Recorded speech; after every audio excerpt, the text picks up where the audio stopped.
किसान भाइयों, मटर की फसल हष्ट पुष्ट और एकदम हरी भरी खड़ी रहे, मटर के दाने कहीं छोटे ना पड़ जाएं, फूल कहीं ज्यादा संख्या में झड़ ना जाएं, फलियां ठीक से सेट होंगी या नहीं होंगी, ये सारी टेंशन मटर की खेती करने वाले हर किसान के दिमाग में चलती रहती है।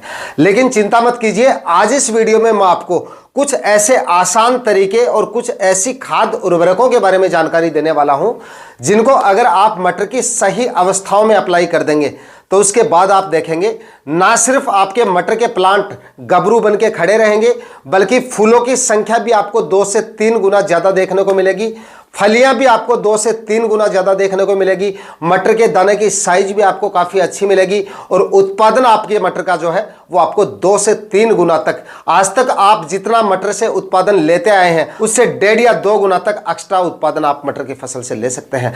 लेकिन इसके लिए कोई एक पर्टिकुलर खाद तो है नहीं कि मैंने उसका आपको नाम बता दिया, मार्केट से आपने वो खाद ली, डाल दिया और काम हो गया, ऐसा नहीं है।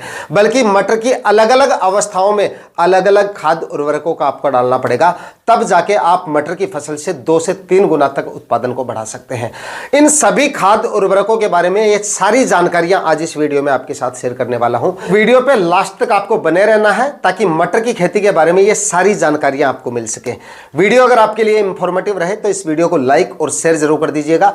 जो किसान भाई चैनल पे नए हैं वो चैनल भी सब्सक्राइब कर लें ताकि खेती से जुड़ी नई नई जानकारियां आपको समय समय पर मिलती रहें। नमस्कार दोस्तों, मेरा नाम है सुरेश और आप देख रहे हैं खेत किसान झुंझुनू। दोस्तों, मटर की फसल का उत्पादन बढ़ाने के लिए जो सबसे जरूरी खाद उर्वरक है और कौन सी अवस्था में आपको डालने हैं उनके बारे में तो मैं आपको बता दूंगा और वो आप डाल भी लेंगे, लेकिन उनसे कहीं ज्यादा जरूरी है 2 सावधानियां।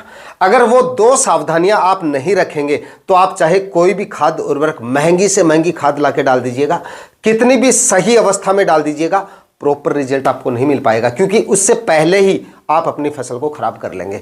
तो मटर में जो किसानी होती है ना, जो खेती किसानी होती है ना, वो इसी तरह की फसलों में पता चलता है किसान का कि असली किसान है या नहीं। बाकी ज़्यादातर जो फसलें होती हैं उनको आसानी से, मतलब नया किसान भी आसानी से ग्रो कर लेता है, लेकिन इस प्रकार की जो फसलें होती है ना उनमें बड़े बड़े किसान फेल हो जाते हैं जानकारी के अभाव के चलते, या जानकारी, कई बार जानकारी होती भी है फिर भी लापरवाही कर देते हैं। एक तो ज़मीन की तैयारियाँ, पहली सावधानी तो यही है, जब आप मटर की खेती करने जा रहे हैं तो बुआई से पहले जमीन की जो तैयारियां कर रहे हैं वो आपकी प्रॉपर होनी चाहिए, और उसके बाद में जिस समय पे आप मटर के बीजों को डाल रहे हैं उस समय पे आपकी मिट्टी किस तरह की होनी चाहिए।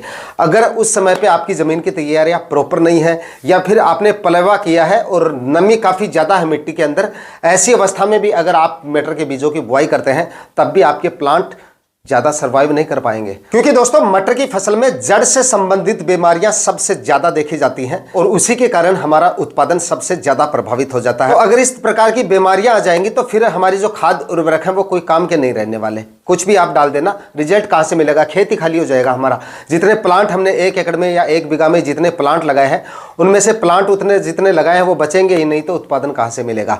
तो ये सावधानियां काफी ज्यादा जरूरी है। जमीन की तैयारियां 3-4 बार जमीन का कल्टीवेशन करें, पलेवा करने के बाद में जमीन में 2-3 बार कल्टीवेशन करके मिट्टी को अच्छे से भुरभुरा करना है। ऊपर से मिट्टी ज्यादा गिल्ली नहीं होनी चाहिए, मतलब मिट्टी में नमी वहीं पर होनी चाहिए जहां पर आप बीज डाल रहे हैं, ऊपर ज्यादा नमी नहीं होनी चाहिए। ये सावधानी रखनी है। गिल्ली मिट्टी में बिल्कुल जिस तरह से हम चने के बीजों की बुआई कर रहे हैं उस तरह का प्लॉट आपका होना चाहिए, मतलब ऊपर से मिट्टी एकदम सूखी होनी चाहिए और नीचे जहां पे बीज डल रहा है वहां पे हल्की नमी होनी चाहिए। उसके बाद मटर के जो प्लांट निकलेंगे वो एकदम हेल्दी और स्वस्थ निकलेंगे।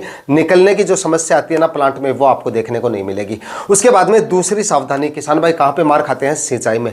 मटर में जो ओवर वाटरिंग होती है वो बिल्कुल नहीं होनी चाहिए, सिर्फ नमी रखनी है और नमी भी ज्यादा नहीं, जरूरत होने पे, जब सिंचाई की जरूरत होती है तभी आपको सिंचाई करनी चाहिए। और ध्यान रहे ओवर वाटरिंग बिल्कुल नहीं होनी चाहिए, चाहे आप किसी भी विधि से सिंचाई कर रहे हैं, चाहे ड्रिप से कर रहे हैं, चाहे फवारा से कर रहे हैं, चाहे क्यारियां बना के कर रहे हैं। तो क्यारियां बना के तो अगर आप करेंगे तो वो तो तरीका मटर की खेती का बिल्कुल मेरे को सही नहीं लगता, क्योंकि उसमें पानी का जमाव हो जाता है और ऐसी फसलों में पानी का ठहराव जब हो जाता है तो प्लांट अच्छे से सर्वाइव नहीं कर पाते हैं।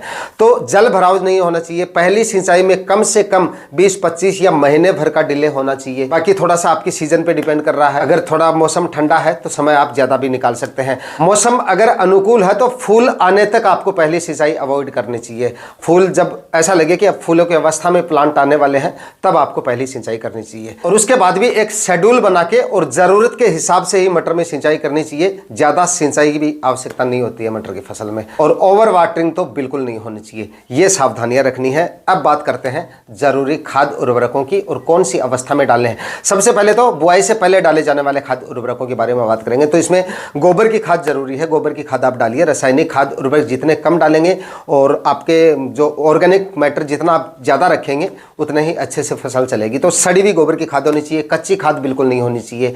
2, 3, 4 ट्राली तक आप डाल सकते हैं। उसके बाद में म्यूरेट ऑफ पोटाश इसमें आपको लेना है 30 kg के आसपास। 30 kg म्यूरेट ऑफ पोटाश 1 एकड़ के हिसाब से, और 40-50 kg के आसपास आप जो है इसमें डीएपी खाद आप ले सकते हैं। डीएपी नहीं मिलती है तो टीएसपी ले सकते हैं, और 10 से 15 kg के आसपास। बाकी ज़मीन पर डिपेंड करता है। यूरिया खाद आप थोड़ी सीमित मात्रा में या ज़रूरत के हिसाब से डालें तो 10, 15 या 20 kg तक जितनी ज़रूरत है उस हिसाब से आप जो है यूरिया खाद आप डाल सकते हैं। ये डालने के बाद में मटर में आप जब पहली सिंचाई करते हैं, मान लीजिए आपने मटर लगा दिया, उसके बाद में पहली सिंचाई जब हम कर रहे हैं उस समय पे ज़रूरत पड़ेगी असली खाद उर्वरकों की। तो सबसे पहले बात करेंगे पहली खुराक के बारे में। और पहली खुराक आपको देनी है निराई गुड़ाई की अवस्था में या पहली सिंचाई के समय।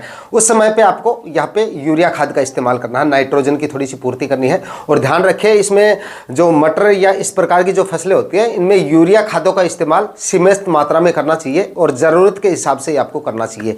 तो बेसल डोज में आपने अगर डाल दी है यूरिया खाद तो आप उस हिसाब से यूरिया खाद का इस्तेमाल करें, वरना 20-25 kg पर एकड़ के हिसाब से आप यूरिया खाद डाल सकते हैं।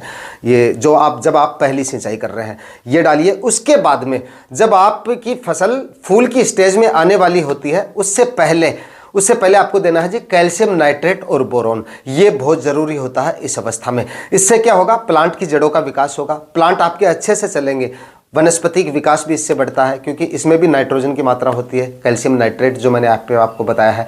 फूलों में जो झड़ने की समस्या आती है वो समस्या आपको देखने को नहीं मिलेगी, और जो फ्रूट सेट होते हैं वो भी काफ़ी अच्छे से होंगे। तो फूलों की झड़ने की जो समस्या है वो देखने को आपको नहीं मिलेगी। उत्पादन आपको काफ़ी अच्छा इसके बाद में आपको मिलेगा, मतलब जाने वाले समय में। उसके बाद में अगली खुराक की बात करते हैं, और अगली खुराक आपको तब देनी है जब फलियाँ बननी शुरू हो जाएँ, मतलब छोटी छोटी फलियाँ जब आपको दिखनी शुरू हो उसी समय पे आपको सेकंड खुराक देनी है। और यहाँ पे लेना है आपको मोनो पोटेशियम फास्फेट यानी कि NPK 05234 का आपको यहाँ पे इस्तेमाल करना है। स्प्रे से आप दे सकते हैं, स्प्रे से दे सकते हैं या फिर ड्रिप इरीगेशन से आप चढ़ा सकते हैं। अगर आपने ड्रिप इरीगेशन से मटर लगा रखे हैं तो ड्रिप इरीगेशन से चढ़ा सकते हैं। अगर ड्रिप इरीगेशन से दे रहे हैं तो 2 से 3 kg तक पर एकड़ के हिसाब से ड्रिप से देना है। और अगर आप स्प्रे कर रहे हैं तो करीब 50 से लेकर 60 ग्राम प्रति 15 लीटर स्प्रे टैंक के हिसाब से आपको इसकी खुराक स्प्रे में रखनी है, ये आपको देना है। ये बहुत ज़्यादा ज़रूरी है, ये दोनों खुराक सबसे ज़्यादा ज़रूरी है। उसके बाद आप देखेंगे मटर की फसल में आपको फल फूलों की संख्या में भी काफ़ी ज़्यादा वृद्धि देखने को मिलेगी, ग्रोथ भी काफ़ी अच्छे से बनी रहेगी। और उसके बाद में जो मटर के दाने की साइज है ना वो भी आपको काफ़ी जोरदार देखने को मिलेगी। NPK 05234 में दोस्तों 52% फास्फोरस होता है और 34% इसमें पोटेशियम की मात्रा होती है। फास्फोरस की वजह से प्लांट में जड़ों का विकास होगा, इसलिए प्लांट और अच्छे से चलेंगे, ब्रांचेज और ज़्यादा देखने को मिलेगी, फूलों की संख्या में आपको वृद्धि देखने को मिलेगी। और पोटेशियम की वजह से दाने की साइज में वृद्धि होगी और जो फलियों की क्वालिटी है उसमें भी वृद्धि होगी, मतलब फलियों की क्वालिटी भी आपको काफ़ी जोरदार मिलेगी। इसके चलते रेट भी आपको अच्छे मिल जाते हैं। यानी कि उत्पादन जो है वो आपका वो इन्हीं खादों पे डिपेंड करता है। ये खाद उर्वरक अगर आप डालेंगे तो फल फूलों की संख्या के साथ साथ उत्पादन भी आपको काफ़ी जोरदार देखने को मिलेगा। इसके साथ ही अगर आप जिन किसान भाइयों ने पहले मटर की फसल लगा दी है, और कई बार क्या होता है मटर के प्लांट की ग्रोथ काफ़ी ज़्यादा हो जाती है, काफ़ी किसान भाई लापरवाही कर देते हैं, सिंचाई कुछ ओवर वाटरिंग हो जाए, कई बार सिंचाई का ज़्यादा ध्यान रख लेते हैं या यूरिया खादों का ज़्यादा इस्तेमाल कर लेते हैं। तो इससे क्या होता है प्लांट की वेजिटेटिव ग्रोथ ज़्यादा हो जाती है और बाद में फल फूल आपको कम देखने को मिलते हैं। तो इस तरह की समस्या अगर किसी किसान भाई के सामने आ रही है, यानी कि फूलों की संख्या कम आपको देखने को मिल रही है, वेजिटेटिव ग्रोथ ज़्यादा हो चुकी है, तो यहाँ पर आप ले सकते हैं जिब्रेलिक एसिड 0.001%, इसका आप स्प्रे निकाल दीजिए और फल और फूलों की संख्या तेजी से आपको बढ़ती हुई दिखेगी। काफ़ी अच्छे रिजल्ट हैं इसके, ये आप काम में ले सकते हैं। करीब 20 से 25 ml प्रति 15 लीटर स्प्रे टैंक के हिसाब से आपको स्प्रे करना है। अब थोड़ी सी ग्रोथ पे भी बात कर लेते हैं। कई किसान भाइयों की प्लांट शुरुआती स्टेज में थोड़े कमजोर रह जाते हैं, यानी कि वेजिटेटिव ग्रोथ शुरुआत में कम देखने को मिलती है। उनको क्या करना चाहिए? तो उनको क्या करना है, या तो यूरिया खाद का आप इस्तेमाल कर सकते हैं, या यूरिया खाद का ज़्यादा इस्तेमाल नहीं करना चाहते या कर चुके हैं तो इसके साथ आप जब पहली खाद खुराक दे रहे हैं निराई गुड़ाई के समय या पहली सिंचाई के समय, उसके साथ में आप इफ्को की सागरिका खाद आती है उसका इस्तेमाल कर सकते हैं 8 kg पर एकड़ के हिसाब से। ये खाद अगर आप डालते हैं तो इसका भी काफ़ी जोरदार रिजल्ट आपको मिलता है। या फिर NPK 19-19-19 उसका आप इस्तेमाल कर सकते हैं। ये एक संतुलित मात्रा में तीनों खाद इसमें आपको मिल जाती हैं, यानी कि 19% इसमें नाइट्रोजन आती है, 19% इसमें फास्फोरस होती है और 19% इसमें पोटेशियम की मात्रा होती है। तो ये भी एक बहुत ही अच्छा विकल्प है। अगर आपकी ग्रोथ शुरुआत में आपको कम दिख रही है तो या तो आप इसको स्प्रे से दे सकते हैं, जिस तरह से NPK 05234 का मैंने आपको स्प्रे बताया है उस हिसाब से आप स्प्रे निकाल दीजिए। खुराक इसकी भी आपको जो है स्प्रे में 50, 60, 70 ग्राम तक प्रति 15 लीटर स्प्रे टैंक के हिसाब से आपको रखनी है। और अगर ड्रिप इरिगेशन से दे रहे हैं तो 2 से 3 kg तक आप ड्रिप इरिगेशन की सहायता से भी चढ़ा सकते हैं, क्योंकि NPK 19-19, NPK 05234 ये पूरी तरह से वाटर सोल्यूबल खाद है। तो ग्रोथ के लिए थोड़ा सा आप ये स्टेप फॉलो कर सकते हैं। अब दोस्तों, आप किसान भाई जो रेगुलर मटर की खेती करते हैं तो आप कौन कौन सी खाद उर्वरकों का इस्तेमाल करते हैं वो कमेंट सेक्शन में आप जरूर बताइएगा। और जो किसान भाई अब सब्जियां लगाना चाहते हैं, अच्छी फसल लगाकर ज्यादा मुनाफा लेना चाहते हैं, वो ये वीडियो देख सकते हैं। आज के वीडियो में इतना ही, मिलते हैं किसी और वीडियो में नए टॉपिक के साथ। तब तक के लिए जय जवान जय किसान।